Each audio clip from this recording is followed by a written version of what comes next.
Bismillahirrahmanirrahim. Assalamu alaikum. I hope you all are fine and staying safe and happy. I am your history teacher, Ms. Farheen, and I welcome you all to your history class. My dear students, as you know that we are on unit number 3 और हम मुस्लिम dynasties जो हैं उनको discuss कर रहे हैं. Last lecture में हमने सफाविद डायनेस्टी को डिस्कस किया था. आज हम क्रूसेड्स के बारे में जानेंगे कि ये जो एक बहुत लंबे अरसे तक, कई सौ साल तक जो ये जंगें लड़ी गई, ये क्यों लड़ी गई, क्या वजूहात थी इसके पीछे. इसके अलावा जेरूशलम का जो इलाका है उसकी क्या अहमियत है 3 रिलीजन्स के लिए, मुसलमानों के लिए, यहूदियों के लिए और इसके अलावा क्रिश्चियंस के लिए. हम इन तीनों के ऊपर भी नजर डालेंगे. सो माय डियर स्टूडेंट्स, आज का स्टूडेंट लर्निंग आउटकम है discuss factors leading to crusades, recall the role of Salahuddin Ayubi in crusades. So ये जो लास्ट पार्ट है आपके एसएलओ का, सलाहुद्दीन अयूबी का जो रोल था इन क्रूसेड वॉर्स, ये हम ऑलरेडी डिस्कस कर चुके हैं जब हमने इस डायनेस्टी के बारे में, अयूबिड डायनेस्टी के बारे में पढ़ा था. हमने उसमें डिटेल से सलाहुद्दीन अयूबी के रोल को पढ़ा था कि किस तरीके से इन्होंने जो थर्ड क्रूसेड वॉर थी उसमें किस तरीके से इन्होंने शिकस्त दी थी क्रूसेडर्स को. So my dear students, introduction अगर क्रूसेड वॉर्स का शुरू करें तो वो ये है कि ये जो क्रूसेड वॉर्स थी ये एक सीरीज ऑफ वॉर्स थी, कोई एक जंग नहीं थी. बहुत सारी मुख्तलिफ अरसों के दौरान जो है ये जंगें हुई थी, mainly between Christians and Muslims. और ये हुई किस लिए थी? टू प्रोटेक्ट और to control the holy land. Not to protect बल्कि to control the holy land. अब ये होली लैंड क्या है? This is the holy land of Jerusalem जिसकी बात की जा रही है. These conflicts took place across the Eastern Mediterranean region. जो Eastern Mediterranean region है, मैं भी आपको मैप भी दिखाती हूँ, उस इलाके में ये जंगें जो हैं वो लड़ी गई थी. पहले हम जल्दी से मैप देख लेते हैं. ये वो इलाका है जेरूशलम का, जिस इलाके के ऊपर जो है ये तमाम जो है जंगें जो है इसको कंट्रोल करने में जो है वो इस वजह से लड़ी गई थी. अब हम मुख्तलिफ जो मज़ाहिब हैं इनके लिए क्या जेरूशलम की इंपॉर्टेंस है हम उसको देख लेते हैं. तो जेरूशलम जो है ये एक यूनिक सिटी है and revered as holy by people of 3 major religions: Muslim, Christians and Jews. Muslims consider Al-Quds the third holiest city after Mecca and Medina. So मक्का और मदीना के बाद अल-कुद्स का जो इलाका है पैलेस्टाइन में, आज के दौर में जेरूशलम जो है ये पैलेस्टाइन का इलाका है, उसको ये तीसरी होलीएस्ट प्लेस जो है मुसलमान समझते हैं.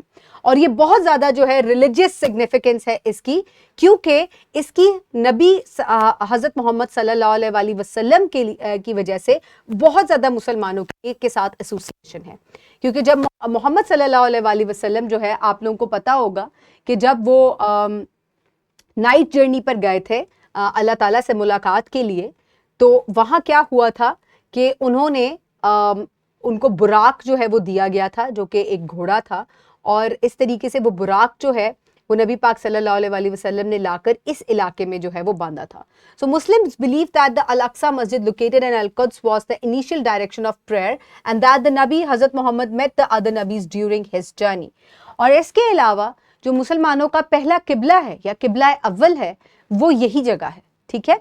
और उसके बाद जो है ये किबला चेंज होकर जो आज मौजूदा दौर पर खाना काबा है वहां चला गया था, लेकिन हमारा किबला अव्वल जो है वो यही जगह थी, मस्जिद अल-अक्सा ही थी. तो इस वजह से मुसलमानों के लिए इसकी बहुत ज़्यादा इंपॉर्टेंट है. होली होने की वजह से हमारी बहुत ज़्यादा जो है इसके साथ एसोसिएशन है. सो ज्यूज का इसके साथ क्या ताल्लुक है, वो इसको क्या समझते हैं, क्या इंपॉर्टेंस है उसके लिए. Jews believe that the western wall is a significant part of the temple of Suleman. So हैकले सुलेमानी जो है वो ज्यूज के लिए बहुत इंपॉर्टेंट है, और उनको लगता है कि इसकी जो वेस्टर्न वॉल है, वो मैं भी आपको दिखाती हूँ पिक्चर में, वो जो है वो हैकले सुलेमानी जो है उसका हिस्सा थी. और इस वजह से ये इस सिटी को सेक्रेड मानते हैं, होली मानते हैं अपने लिए.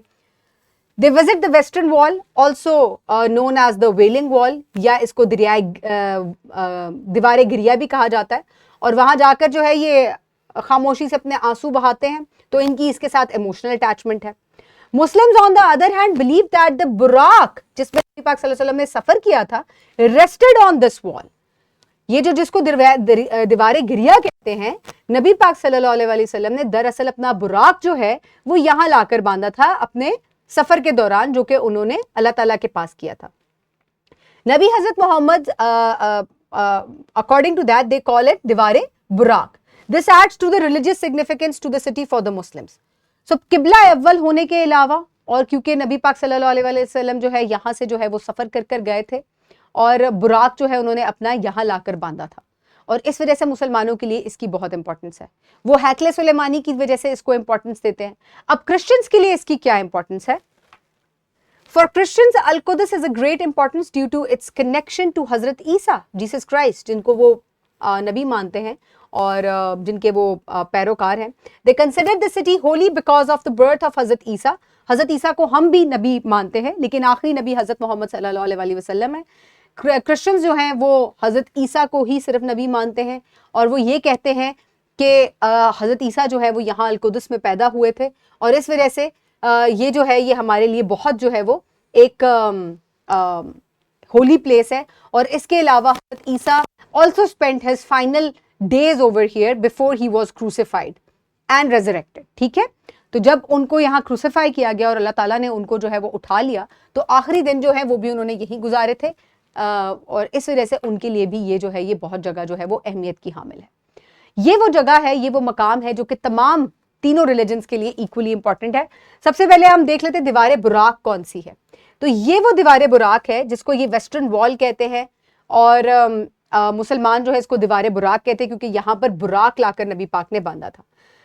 इसके अलावा ये जो ज्यूज है वो इसको दीवार गिरिया कहते हैं। इसके अलावा डूम ऑफ रॉक, ये जो गोल्डन कलर के गुंबद वाला आपको आर्किटेक्चर नजर आ रहा है, ये डूम ऑफ रॉक है, ऑल्सो नोन एज कदबतुस सकरा। This structure was built by the caliph Abdul Malik and houses the sacred rock for which it is said that Hazrat Muhammad ascended to heavens with Hazrat Jibrail. तो हजरत जिब्राइल के साथ नबी पाक सल्लल्लाहु अलैहि वसल्लम जो है वो यहाँ से जो है वो अल्लाह ताला के पास गए थे। उसके बाद आ जाता है मस्जिद अल किबली। ये जो आपको ब्लैक गुंबद वाला आर्किटेक्चर नजर आ रहा है ये मस्जिद अल किबली है।